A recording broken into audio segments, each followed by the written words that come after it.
मैं जानता हूं कि हमें जो मिला है अल्कोहलिक्स अनोनिमस का, जो प्यार, जो विरासत, जो अनुभव, उसी ने मुझे जो मैं आज हूं वो बनने में मदद की है।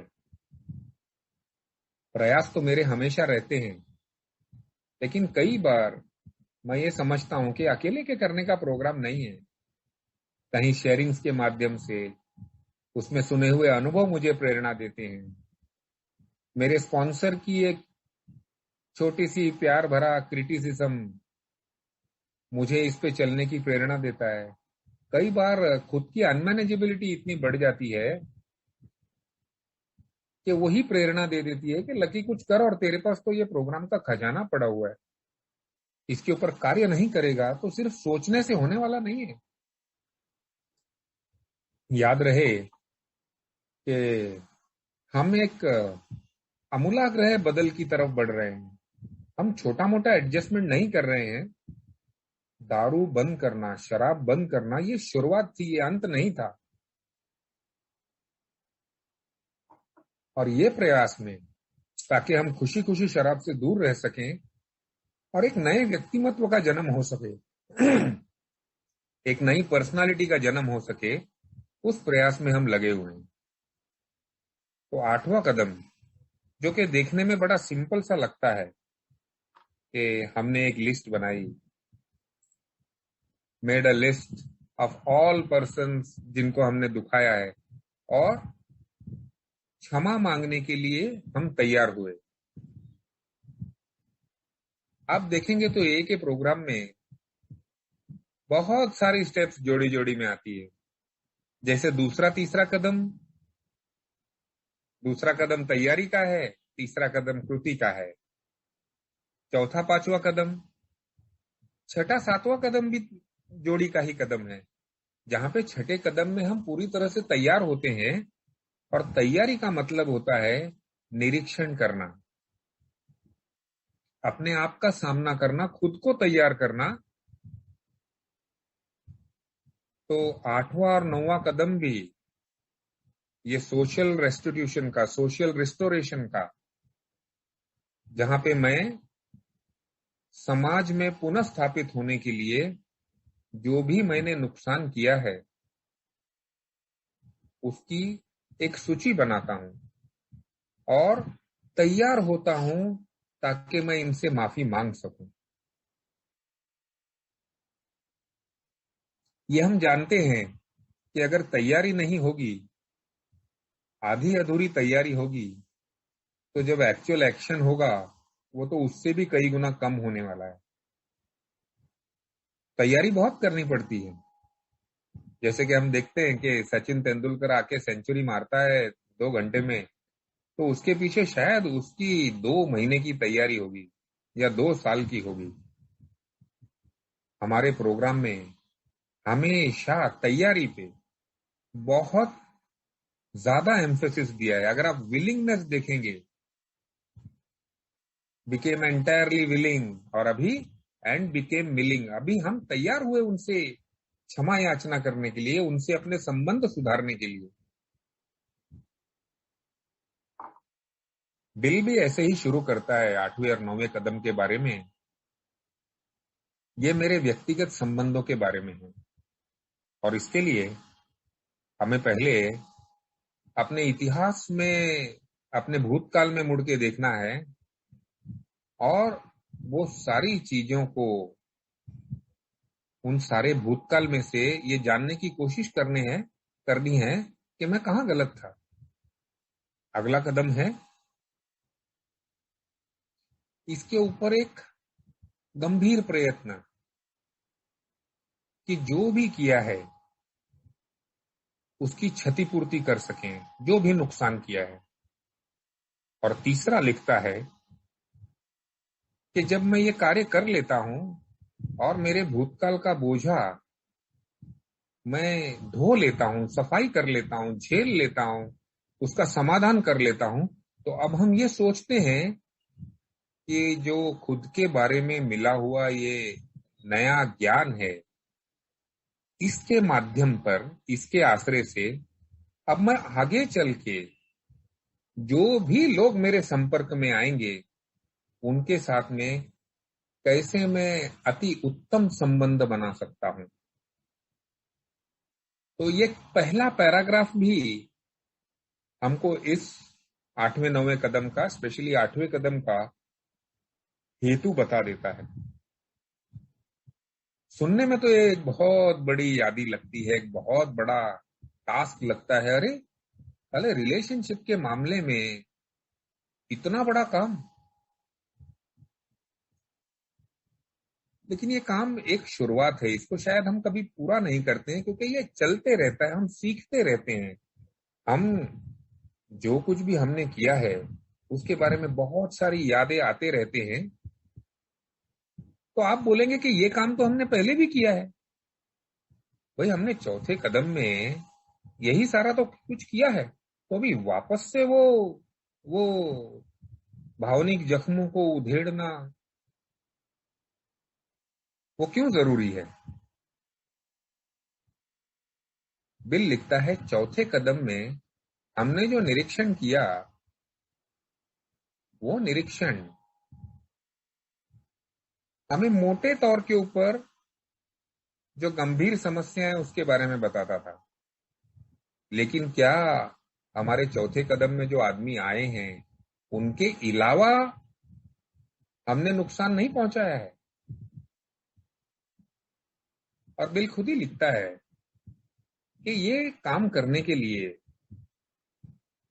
जो अड़चने आने वाली है वो अड़चने हमको रोकेंगी और कारण मीमांसा देंगी कि चौथे कदम में तो कर लिया, मोटा मोटा माफी मांग लेते हैं। तो ये लिस्टिंग करने की बात करते हैं जो यहाँ पे, उसके लिए बिल बोलता है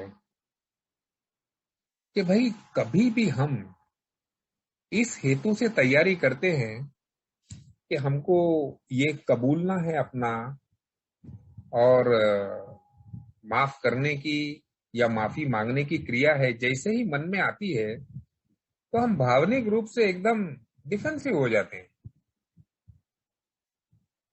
और नजरों से इस तरफ देखने लग पड़ते हैं कि इसमें उसकी भी तो गलती थी। अगर उसने ऐसा व्यवहार नहीं किया होता तो मैं ऐसा नहीं करता। जब मैं भावनिक रूप से अपने कृतियों का बचाव करने के मार्ग पे आ जाता हूं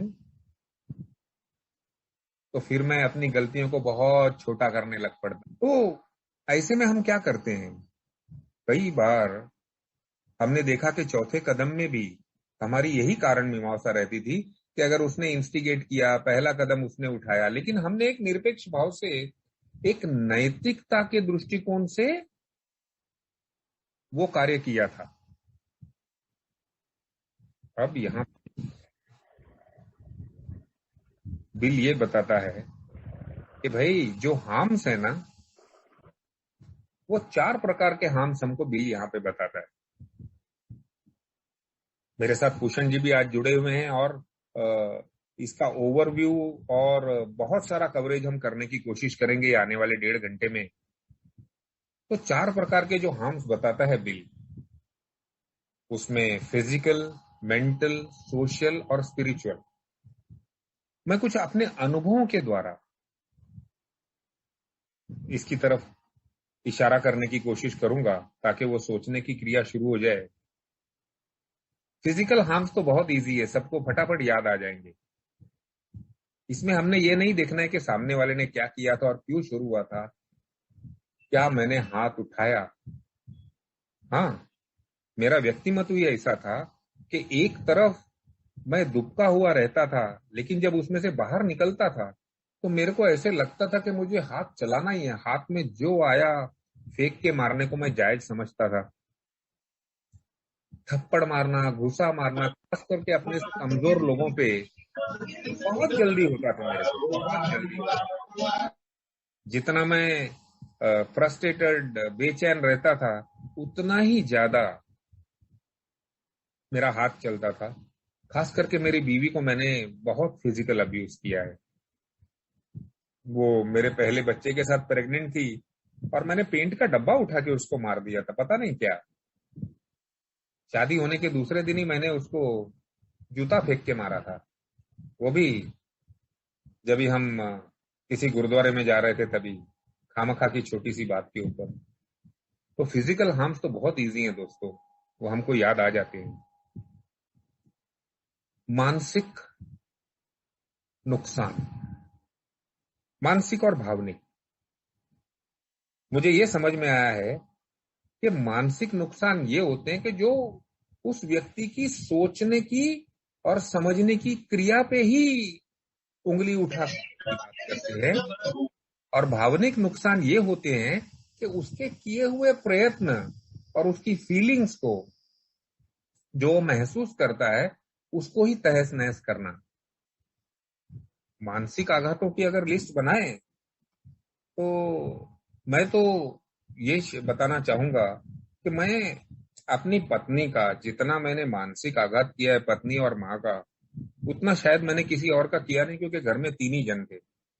मेरे पिताजी जब मेरा अल्कोहलिज्म फुल ब्लोन हुआ तो वो एक्सपायर हो चुके थे। उनका भी मैंने मानसिक नुकसान किया हुआ है, लेकिन सबसे ज्यादा जो किया वो पत्नी और माँ का किया, विशेष करके पत्नी का। और उसकी बेइज्जती करना, ह्यूमिलिएशन करना, उसको उसकी कमियां दिखाना, ढूंढ ढूंढ के दिखाना।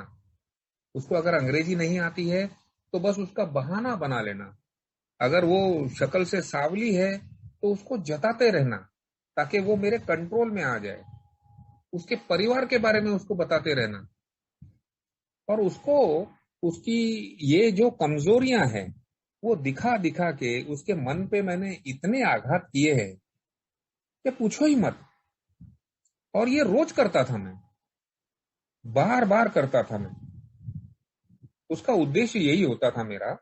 खैर, आज यहाँ पे हम उद्देश्य की बात नहीं करते हैं कि मैं उसको कंट्रोल कर सकूं, मैं जो चाहता हूं मेरे मन से वो पूरा कर सकूं। तो साम दाम दंड भेद का इस्तेमाल करना ये मेरे लिए जायज था, और वो मैं करता था।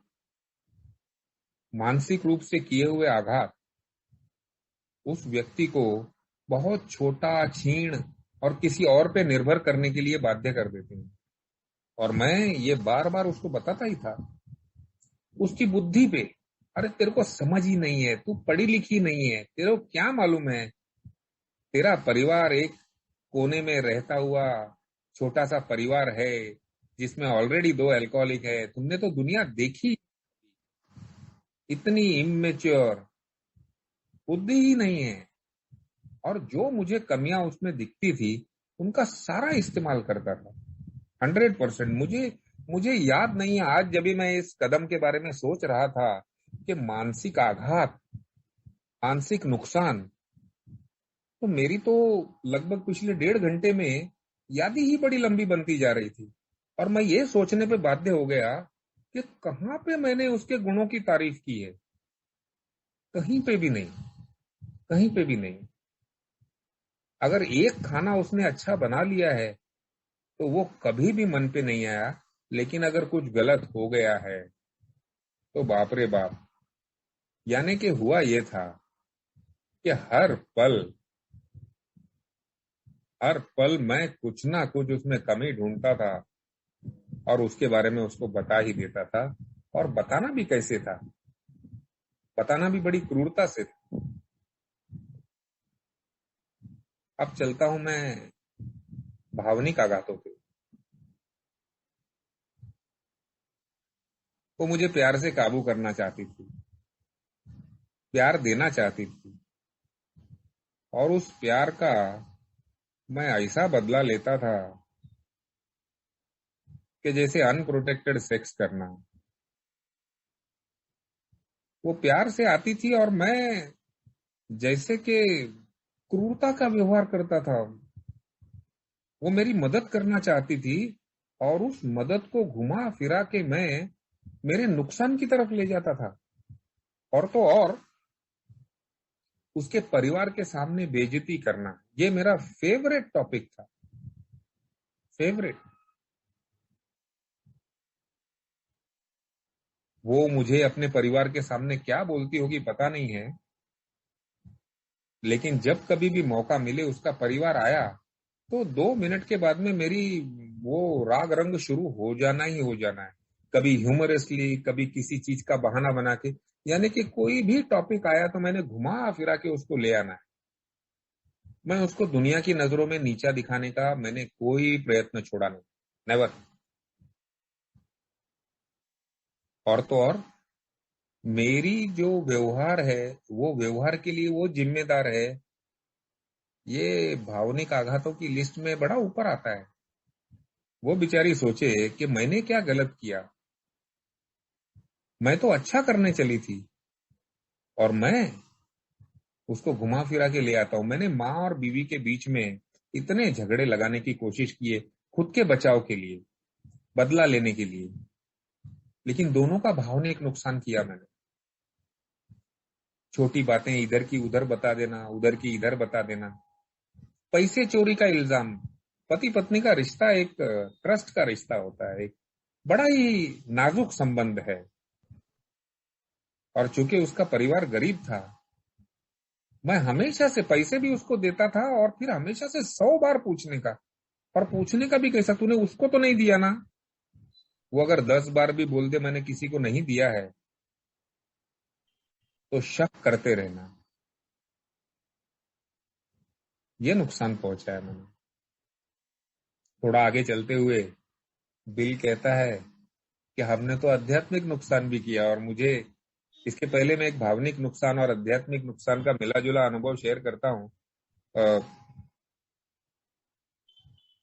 एक बार बड़ा झमेला हो गया और मेरी पत्नी पहले बच्चे को लेके प्रेग्नेंट थी और मैंने दारू पी के बड़ा उपद्रव किया। मैंने डब्बा वब्बा उठा के मारा, तो वो डर के उसने फोन किया।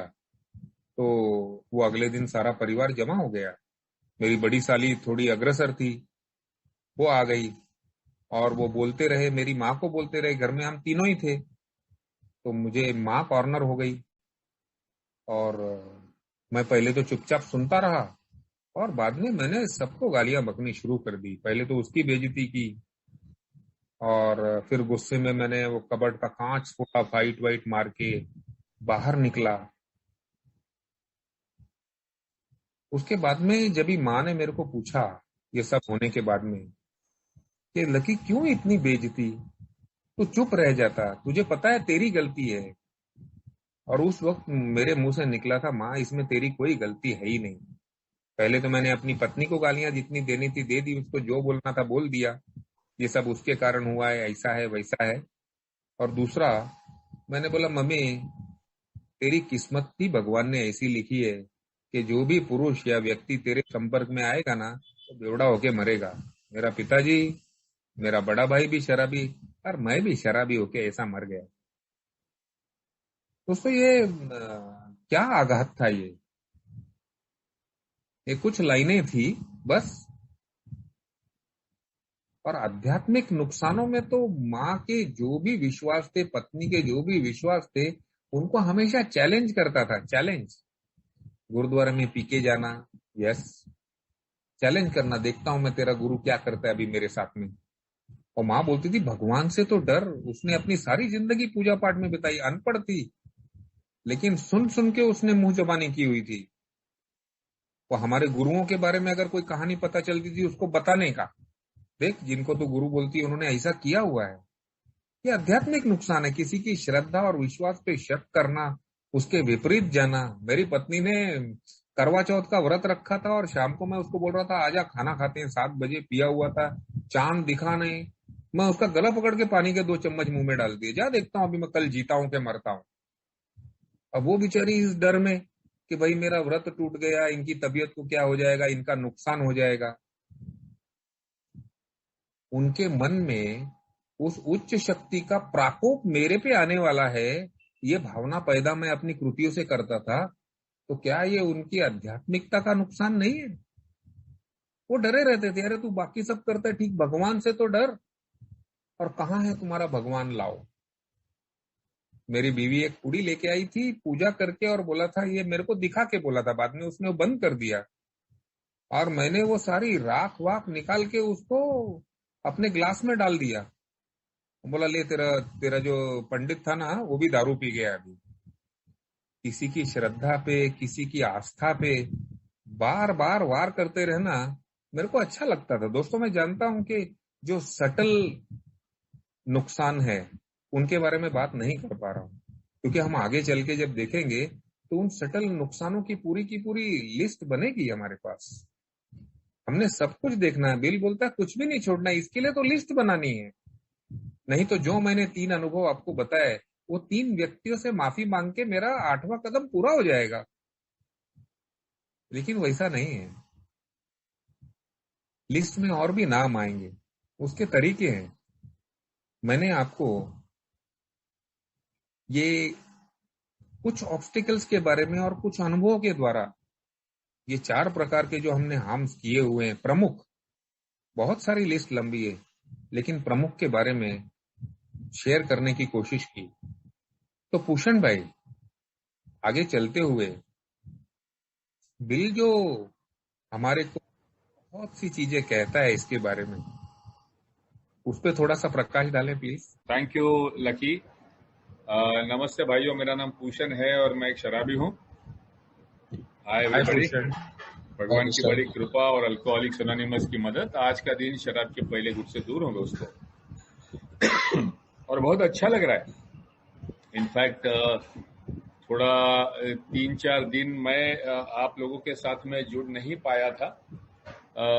कल थोड़ी समय के लिए जुड़ पाया, लेकिन फिर वापस मुझे एग्जिट करना पड़ा। तो दोस्तों मैं सबसे पहले तो ये जानना चाहता हूं कि जो भाई लोग हमारा स्टेप वर्क कर रहे हैं, जो लिख रहे हैं, इनका कामकाज कैसे चल रहा है। मैंने सुना है कि आपने एक ग्रुप भी बनाया है और वहां पर भी लेखन हो रहा है। तो बहुत ही अच्छी बात है दोस्तों कि आप टप्पे टप्पे में अपना हर एक स्टेप जो है वो पूरा करते जा रहे हो। तो लास्ट टाइम हम लोग 6ठे कदम पे जब भी थे तो मैंने आप लोगों के साथ में एक list of defects of character share किया था कि जो शायद आप देख सकते हो। यानी कि ये सभी जो उपजत प्रवृत्ति में से हमारे में जो मौजूद है, कुछ कम रहेंगे, कुछ ज्यादा रहेंगे, और इनके ऊपर हम काम करना शुरू करेंगे। तो ये काम जो है ये हम लोग भगवान की मदद से करेंगे। तो 7वें कदम में जो है वो 7वें कदम में हम लोग क्या करते हैं। सो एक्चुअली बिल कहता है कि हम जो AA के जो सदस्य है, जो गहराई में जाना चाहते हैं, तो we inquire once more just what our deeper objectives are, कि हमें गहराई तक हमारी खोज क्या है, हमारा उद्देश्य क्या है, हमारा इंटेंशन क्या है। और वो खुद ही जवाब देते हैं, each of us would like to live at peace with himself and his fellows. हमें खुद भी आराम से शांतता प्रिय जीवन जीना है और औरों के साथ भी शांतता प्रिय जीवन जीना है। We would like to be assured that the grace of God can do for us what we cannot do for ourselves. और हम ये जानते हैं कि हमारी मूलभूत जो भी डिफेक्ट्स है, हमारी शॉर्टकमिंग्स है, इनके वजह से जो चीजें हम शायद पूरी कर नहीं पाएंगे वो भगवान हमारे लिए कर पाएंगे। तो हमने टेक्निक भी देखी, 7वें कदम की टेक्निक भी देखी थी, जिसमें हम अपना जो सबसे प्रमुख जो अपना जो डिफेक्ट है, जो तकलीफदायक है, अगर मैं समझता हूं कि मेरा सबसे प्रमुख डिफेक्ट है चिड़चिड़ापन, और अब मैं अपने आप को तैयार करता हूं कि मेरे में से ईश्वर निकाले, और मैं ईश्वर की प्रार्थना करने लगता हूं कि ये चिड़चिड़ापन है जिससे ना मैं शांतता से रह सकता हूं, ना मेरे अगल बगल के लोग शांतता से रह सकते हैं, तो मेरे में से ये निकालने के लिए मदद कर। तो इसकी मैं तैयारी शुरू कर देता हूं। मैं हर वो इम्पोर्टेंट जो जगह है मेरे, सुबह उठकर मैं पहली दफा मैं प्रार्थना करता हूं कि आज के दिन मुझे मेरे चिड़चिड़ापन से भगवान आप दूर रखो। जैसे मैं पहले कदम में, दूसरे कदम में शराब के लिए मदद मांगता था, उसी प्रकार से अब मैं मदद मांगने लगता हूं कि मुझे मेरे चिड़चिड़ापन से दूर रख। और दिन भर में जब भी मैं सतर्क रहता हूं, जब भी मुझे चिड़चिड़ा महसूस होता है, तभी मैं ईश्वर को याद करता हूं और दोबारा याद प्रेयर करता हूं कि मुझे इस चिड़चिड़ापन से छुटकारा चाहिए। और शाम को मैं दोबारा एक दफा प्रार्थना करता हूं कि आज के दिन मेरा चिड़चिड़ापन जो आपने कम होने में मेरी मदद की है, उसके लिए मैं आभारी हूं। और इसी प्रकार से मैं अपने सभी चरित्र दोषों पे काम करने लगता हूं। तो ये जो मैं कर रहा हूं, ये क्यों कर रहा हूं? क्योंकि मैं जानता हूं कि ये जो चरित्र दोष है, ये चरित्र दोषों की वजह से मेरे संबंध बिगड़े हुए हैं। यानी मेरा मेरा खुद से भी संबंध बिगड़ा हुआ है और मेरा औरों से भी संबंध बिगड़ा हुआ है। और मैं ईश्वर की मदद लेता हूं क्योंकि मैं जानता हूं कि मेरे ही अंदर का डिफेक्ट है, बार बार उभर कर आ सकता है। तो मैं ईश्वर की मदद लेता हूं और बड़ी नम्रता के साथ में अपने आप को ईश्वर के सामने हवाले कर देता हूं कि भाई ले मेरे ऊपर काम कर और निकाल दे मेरे में से ये। तो आप सभी लोगों ने वो जो डिफेक्ट्स थे, वो डिफेक्ट्स में से आपको जो सबसे दाहक, जो तकलीफदायक ऐसे जो डिफेक्ट्स है, उनका आपने लिस्ट बनाया ही होगा और आप रोजाना उस लिस्ट पे काम भी कर रहे होंगे। यानी एक एक जो किसी का चिड़चिड़ापन होगा, किसी को सेक्स की परेशानी होगी, किसी को भय बहुत ज्यादा लगता होगा, किसी के मन में लालसा ज्यादा होगी, किसी किसी को आलस सता रहा होगा। तो हर एक प्रकार का जो हमारा जो तकलीफ है, जो लगभग 100 एक डिफेक्ट्स हमने शॉर्टकमिंग्स दिए हुए थे, उनमें से आपने जो आइडेंटिफाई की है, उसकी आप इस प्रकार से प्रार्थना चालू करेंगे। और ये माना जाता है कि अगर आप रोजाना इस प्रकार का प्रयास करने लगते हैं तो आपको डेफिनेट अपने आप में इंप्रूवमेंट मिलेगी। तो बिल कहते हैं कि ये अगर आप सातत्य से कहते हो, ये अगर आप सातत्य से करते हो, तो आपको दिखाई देगा कि हम समाज के ऊपर और ईश्वर के ऊपर अनरीजनेबल डिमांड्स कर रहे थे। यानी कि जो मांग रहे थे पहले हम, वो सिर्फ अपने आप के लिए मांग रहे थे, दूसरों के लिए नहीं मांग रहे थे। हम पूरी तरह से आत्म केंद्रित थे और हमारा ईगो हमें दूसरे किसी के बारे में विचार करने नहीं दे रहा था। और हम ईश्वर को भी इसी प्रकार समझ रहे थे कि ईश्वर भी हमारी जरूरतें पूरी करने के लिए बनी गई संकल्पना है। तो ये जो अनरीजनेबल डिमांड्स थी, ये अनरीजनेबल डिमांड्स अब हम छूट जाती है, क्योंकि अभी 7वें कदम में हमें नम्रता प्राप्त होती है। हमें एहसास होता है कि भाई जो भी रिश्तों में गड़बड़ हुई है, ये जो भी मेरा समाज से बाहर मैं जो हो गया था, उसका मेन कारण था मेरे सभी रिश्तों में गड़बड़ी हो गई थी। और अभी ये जो रिश्तों की गड़बड़ी है, इसको मुझे सुलझाना पड़ेगा। तो एक तरफ मुझे नम्रता की प्राप्तता हुई है, दूसरी तरफ मुझे मेरे अंदर के डिफेक्ट्स की जानकारी हुई है, तीसरी तरफ मुझे ईश्वर की मदद मांगने की कला जो है ये प्राप्त हुई है। और ये तीन को साथ में लेकर अब मैं जो प्रवास करने जा रहा हूं, वो जिसे हम लोग कहते हैं सोशल रिहैबिलिटेशन, यानी जो भी मैंने बिगाड़ा हुआ है उसको ठीक करने का जो है, इसका प्रयास करने के लिए मैं शुरू करने वाला हूं। तो दोस्तों, ऑब्वियसली कई सारे संबंध है हमारे जो बिगड़े होंगे और इनमें हमारा रोल कभी ज्यादा रहेगा, कभी किसी और का ज्यादा रहेगा। और मन हमेशा कतराएगा कि क्यों मुझे ये करना जरूरी है। मुझे याद है कि मतलब ऐसे कई सारे किस्से, और जहां तक हमारे सबसे करीबी रिश्ते जो होते हैं, ये सबसे करीबी रिश्ते में सबसे ज्यादा दाह होता है। यानी मेरी बीवी, मेरे माँ बाप, अभी जो लकी बता रहा था कि मैक्सिमम उसका जो भी एग्जाम्पल्स आ रहे थे उसमें हमेशा बीवी ही पहले आ रही थी, माँ ही आ रही थी, क्योंकि जो सबसे करीबी रहते हैं ना उनको सबसे ज्यादा दाह होता है मेरे डिफेक्ट्स का। फिर आता है अगला लेवल, यानी मेरे भाई बहन भाभी, फिर आते हैं मेरे दोस्त, मेरा मित्र परिवार, फिर आते हैं मेरे सहकर्मचारी, मेरे साथ में काम करने वाले लोग, मेरे दोस्त परिवार, मेरी कम्युनिटी। तो जब भी मैं लिस्ट बनाने को शुरुआत करता हूं तो दो तरीके हैं। एक, यानी जो सबसे ज्यादा गहन तकलीफ मैंने पहुंचाई है उस व्यक्ति से लेकर, यानी अगर मैं एक पत्नी इस ऐसा विषय लिखता हूं और ये पत्नी को मैंने किस किस प्रकार की हानि पहुंचाई है, ये एक तरीका है। फिर मैंने माँ, फिर पिता, फिर भाई, फिर बहन, फिर बेटा, फिर स्पॉन्सर, फिर दोस्त, ऐसे अलग अलग लोगों को मैं लिखते जाऊं, नाम जैसे याद आते हैं इस प्रकार से भी मैं यादी बना सकता हूं।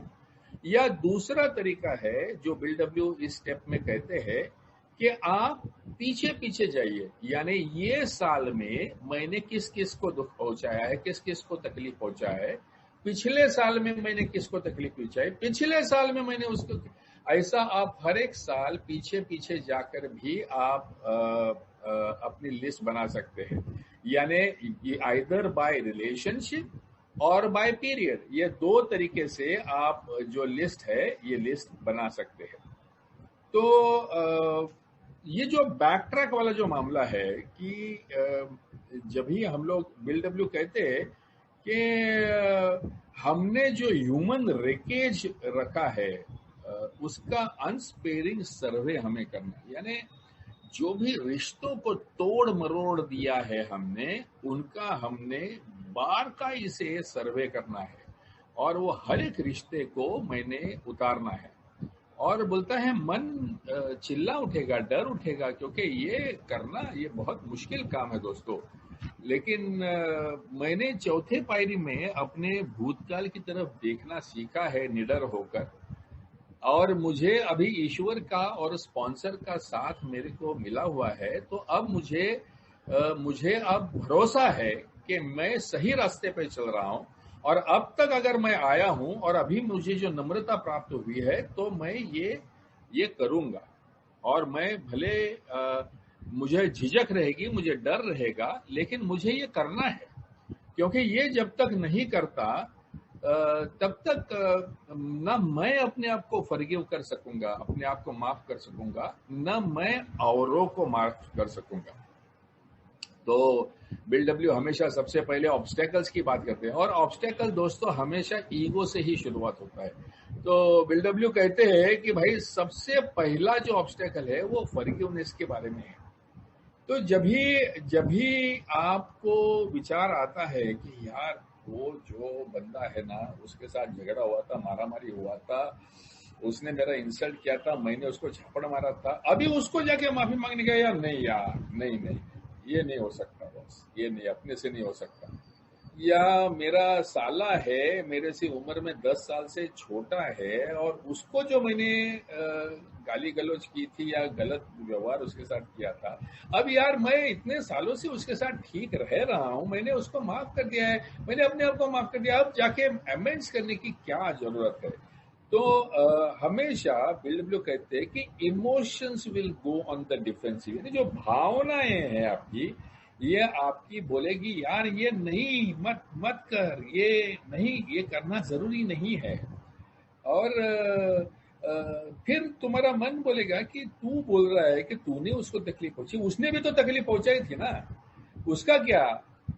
तो ये कहता है कि उसने तकलीफ पहुंचाई है तो वो उसका प्रॉब्लम है, उसका जो है वो उसको भुगतना है, लेकिन तूने जो किया हुआ है उसको तेरे को तेरे मन में उसके साथ में रहना है।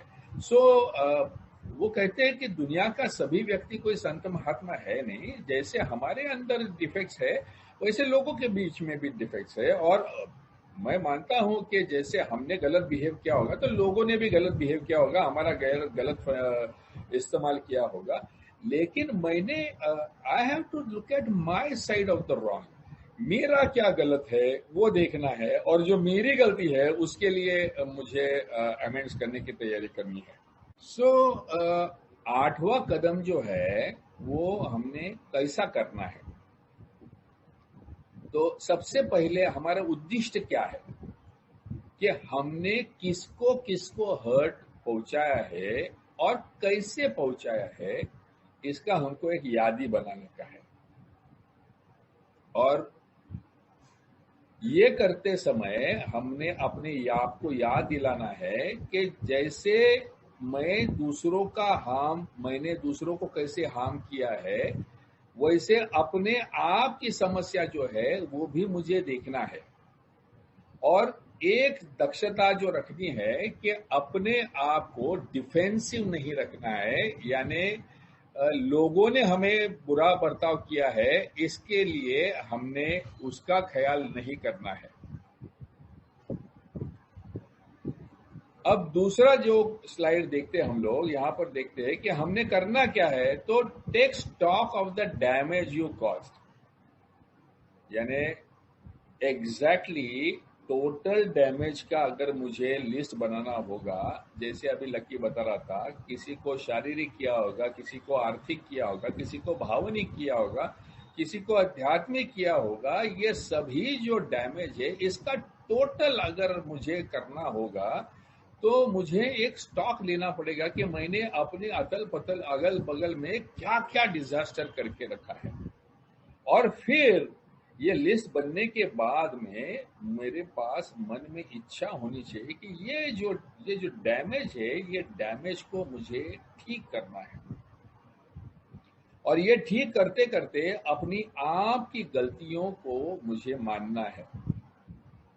अगर मैं ये इसमें से कुछ सीखना है तो ये गलतियां जब मैं मानूंगा तभी जाके ये गलतियां दोबारा दोहराई नहीं जाएगी। और फिर जाके ये जो डैमेज मैंने किया है, ये डैमेज का भरपाई कैसे करना है, इसका रिपेयर कैसे करना है, उसके बारे में हमें सोचना है।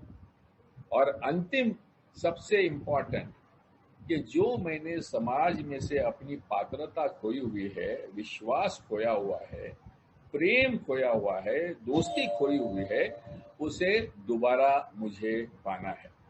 सो बड़े धीरज के साथ, बड़े पेशेंस के साथ में मुझे लोगों के साथ में काम करना है। ऐसा जरूरी नहीं है कि पहले झटके में वो मुझे माफ कर देंगे, पहले झटके में मुझे कबूल कर देंगे। नहीं दोस्तों, शायद वक्त लग सकता है, लेकिन अगर पूरी निष्ठा के साथ में जुड़ा हुआ हूं तो जो मोस्ट बिगड़े हुए संबंध भी है वो भी ठीक हो जाएंगे।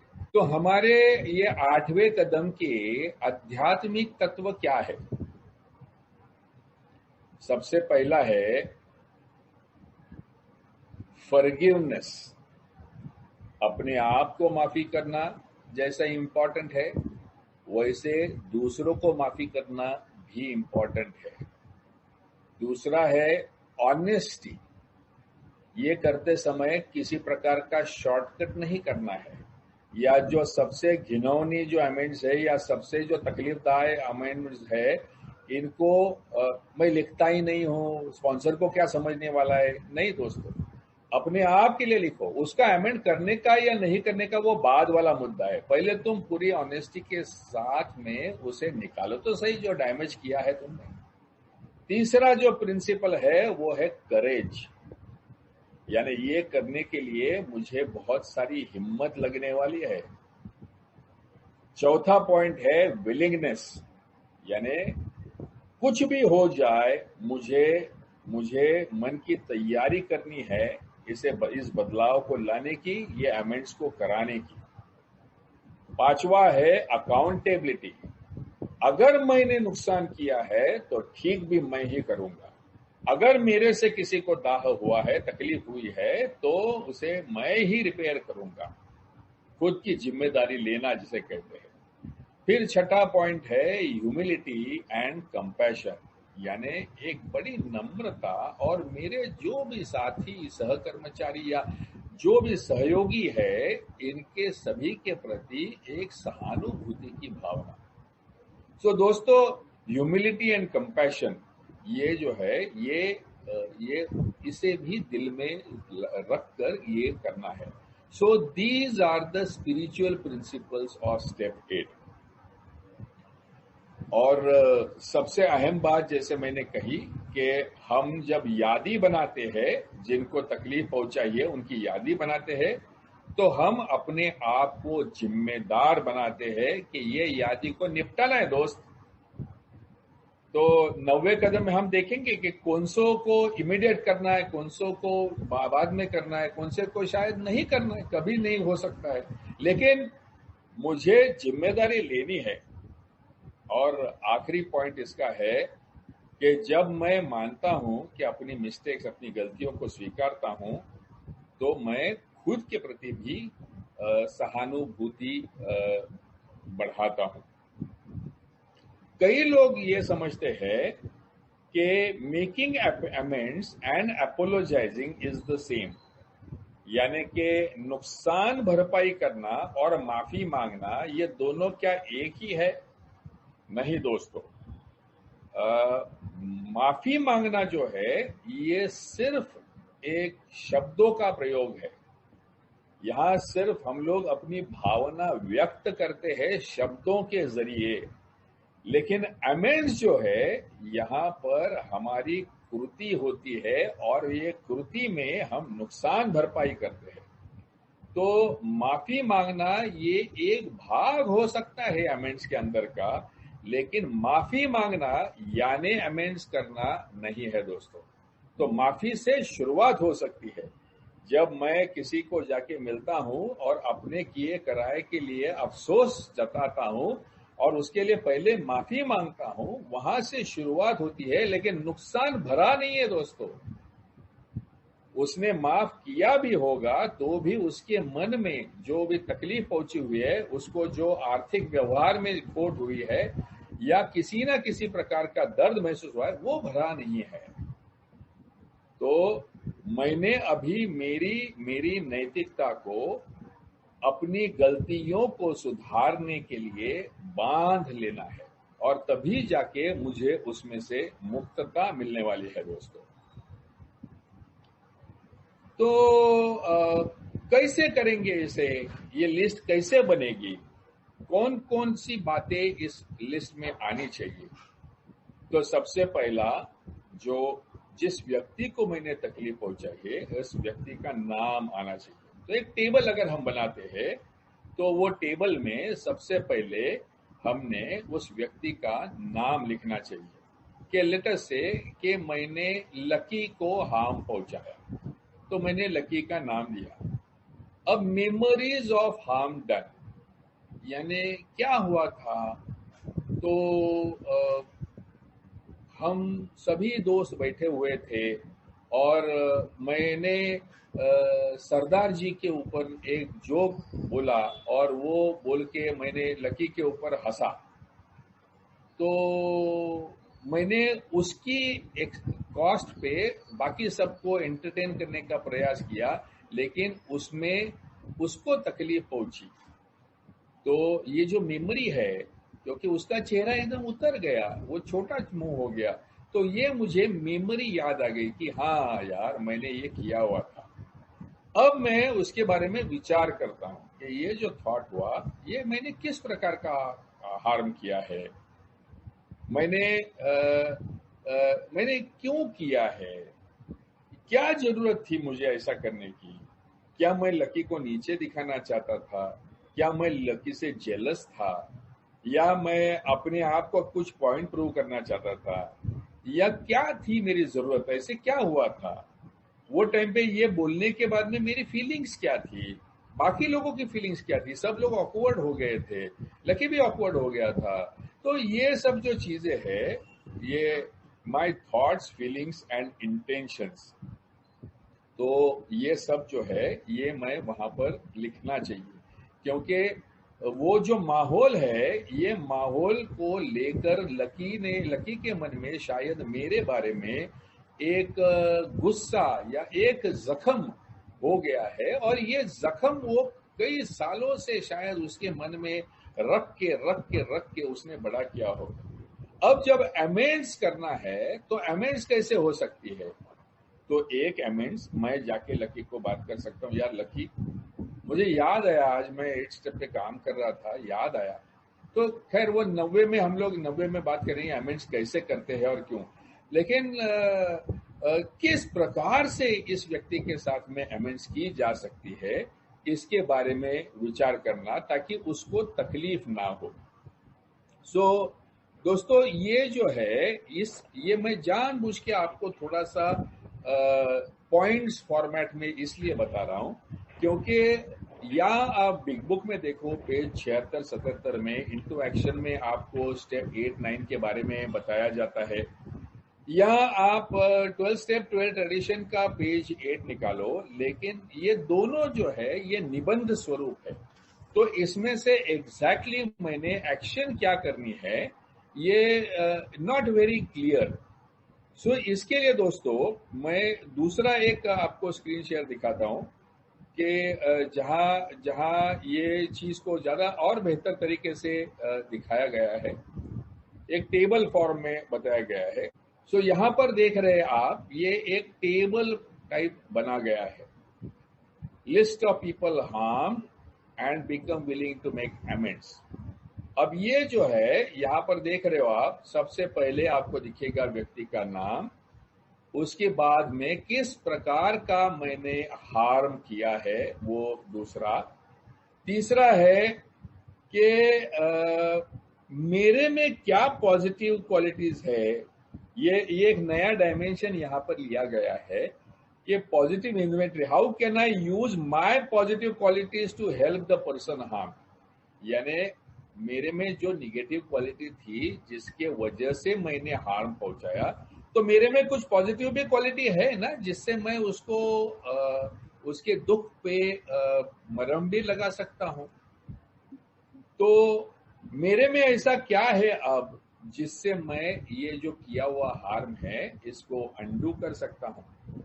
फिर तीसरा चौथे कॉलम में आपको दिखाई देगा identify and focus on what positive qualities this person has, कि ये जो व्यक्ति था उसमें क्या अच्छाई थी, क्या पॉजिटिव क्वालिटीज थी और उसमें क्या निगेटिव क्वालिटीज थी कि उसने मुझे किस वजह से दर्द पहुंचाया है।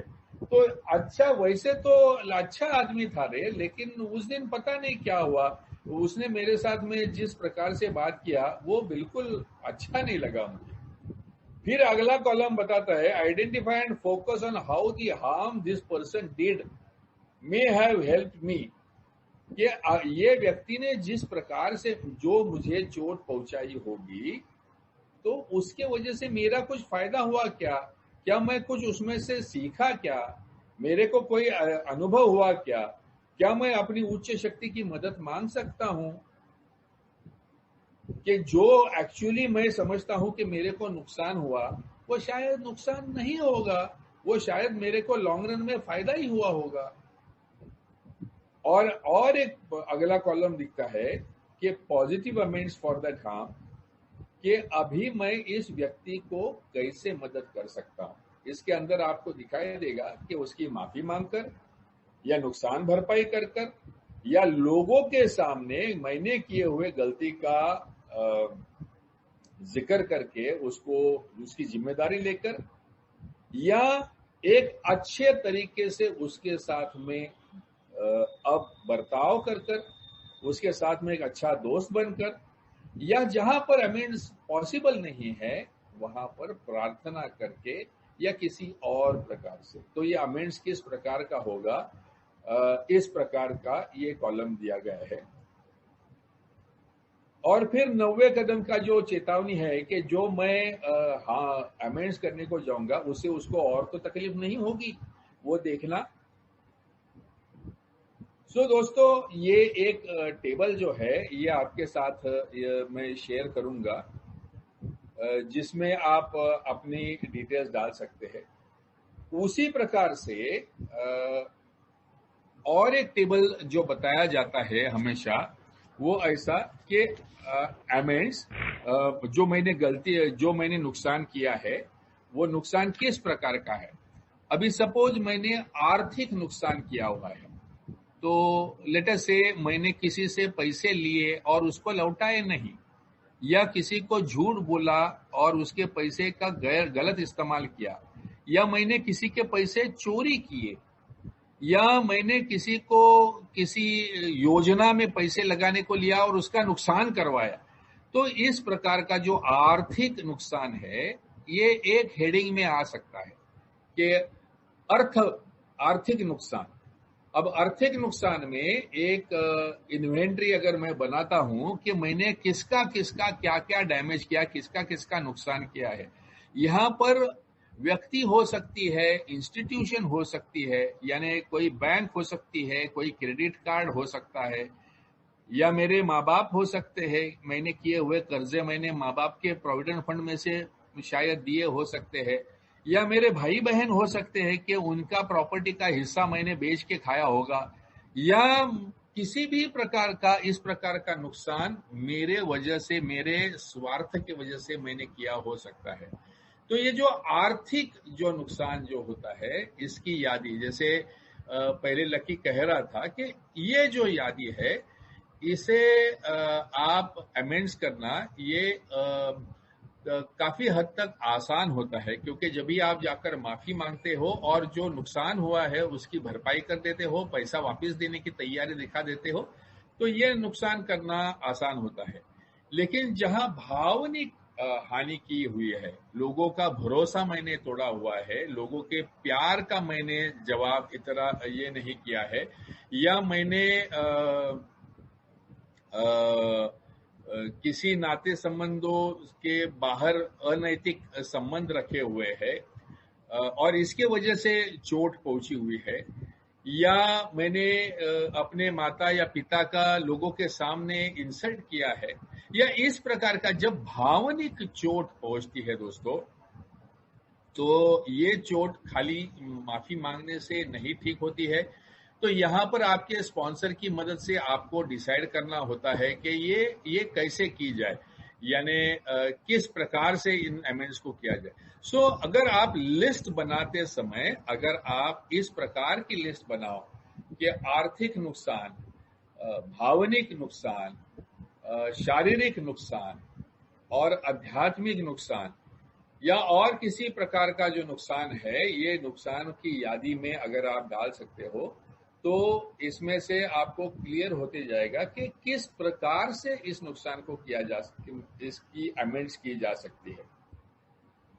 सो दोस्तों, मूल उद्दिष्ट ये स्टेप का ये है कि बिल डब्ल्यू कहता है कि जो हम लोगों ने पर्पसफुल फॉरगेटिंग किया है, यानी जानबूझकर हमने वो कोई चीजें भूले हुए हैं कि उनको याद करने से तकलीफ होती है, और वो तकलीफ आने से मेरा आज मैं बेचैन होता हूँ, वो जो कहते हैं ना रेस्टलेस, इरिटेबल, डिसकंटेंटेड, तो वो मैं होता हूँ क्योंकि वो जो मैंने किए कराए जो है, वो इमोशनल कॉन्फ्लिक्ट मेरे मन के स्तर के नीचे कहीं ना कहीं चलते रहते। वो व्यक्ति को नजर से नजर में मिला नहीं सकता हूँ, मैं समाज में टाइट कॉलर से मैं जी नहीं सकता हूँ, मैं शादी ब्याह में जाने से कतराता हूँ, या जहां पर भी ये लोग हैं जिनसे मेरा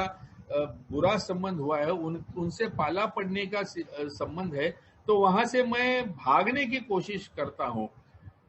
सो ये जो है, ये सब जो defective relations with other human beings जो है, तो ये हमेशा से ही हमारी प्रॉब्लम रही हुई है, और इसीलिए दोस्तों इनको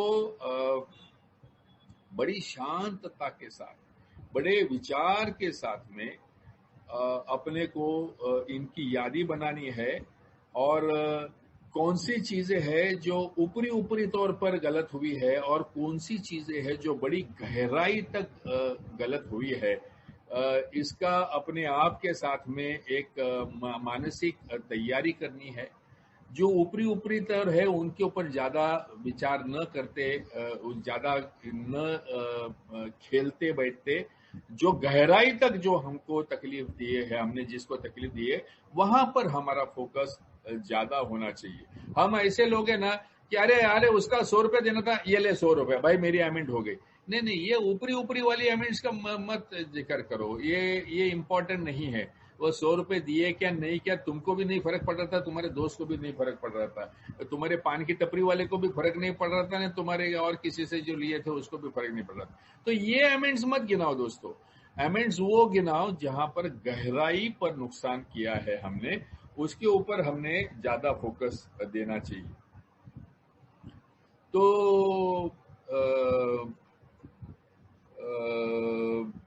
having carefully surveyed this whole area of human relations and having decided exactly what personality traits in us injured and disturbed others, we can now commence to ransack memory for the people to whom we have given offense. तो बिलडब्ल्यू कहते हैं कि ये detail में सर्वे करने के बाद और ये लिस्ट बनाने के बाद और उसमें हमारी जो पर्सनैलिटी की ट्रेड्स है, जो कौन से हमारे मन की हमारे शॉर्टकमिंग ने या डिफेक्ट ने ये चोट पहुंचाई है, इसका एहसास होने के बाद अब मैं शुरुआत कर सकता हूं याद करने को वो लोगों को जिनको मैंने ऑफेंस यानी क्या कहते हैं कि मैंने चोट पहुंचाई है। सो साल बाय साल हम लोग पीछे जाते हैं, एक एक साल हम लोग पीछे जाते हैं और एक लॉन्ग लिस्ट बनेगी हमारी, बहुत लंबी चौड़ी लिस्ट बनेगी। कुछ लोग कम मायने में अफेक्ट हुए होंगे, कुछ लोग ज्यादा मायने में अफेक्ट हुए रहेंगे, लेकिन हर एक को हम लोग ने प्रॉपरली उसका वजन देख के समझ के उसको बड़ी नम्रता के साथ और बड़ी शांतता के साथ में ये लिखने की जरूरत है दोस्तों। इस दौरान जो लोगों ने मेरे लिए गलत किया हुआ है वो मैं बाजू में छोड़ दूंगा। मैं यही समझूंगा कि वो भी बीमार है, जैसे मैं बीमार था वैसे वो भी बीमार है। तो उसकी बीमारी ये मेरी जिम्मेदारी नहीं है, मेरी भी बीमारी है ये मेरी जिम्मेदारी है। और इसीलिए ना मैं किसी के डिफेक्ट को बढ़ा चढ़ा के बोलूंगा, ना मैं अपने डिफेक्ट को बढ़ा चढ़ा के लिखूंगा। मैं एक ट्रूली ऑब्जेक्टिव यानी रियलिस्टिक ऐसी मैं लिस्ट बनाऊंगा। तो बिलडब्ल्यू कहते हैं कि ये स्टेप जो है, ये step is the beginning of the end of isolation from our fellows and from God. कि इस स्टेप की जो शुरुआत है, ये स्टेप करने से हमारी शुरुआत होती है कि समाज में किसी के भी साथ हमारा गुस्सा नहीं, किसी के भी साथ हमारा नफरत नहीं, किसी के भी साथ हमारा प्रॉब्लम नहीं है।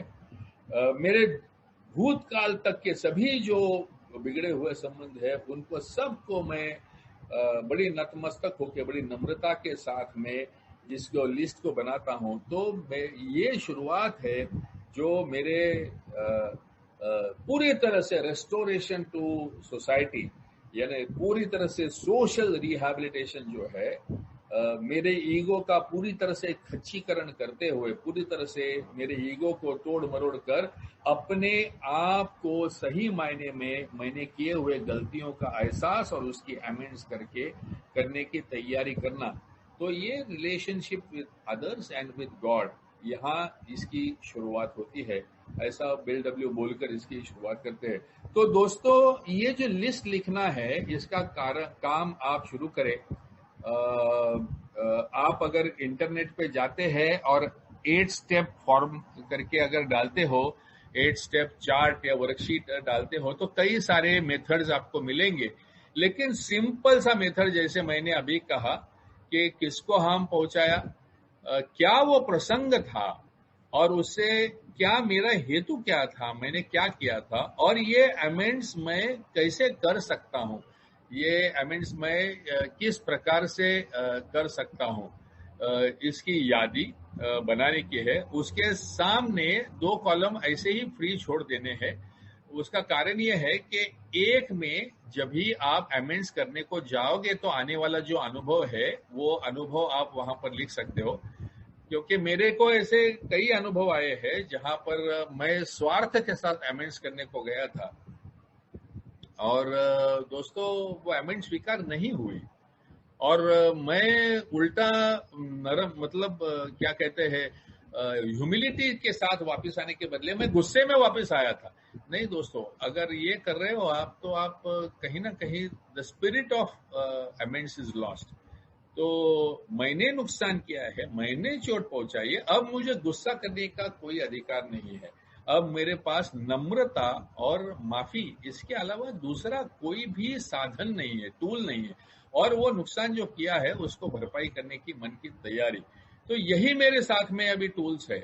ना मैं गुस्सा करूंगा, ना मैं तेवर दिखाऊंगा, ना मैं उसकी गलतियां गिनाऊंगा, ना मैं साला मेरा फॉल्ट कम था तेरा फॉल्ट ज्यादा था ये बात करूंगा।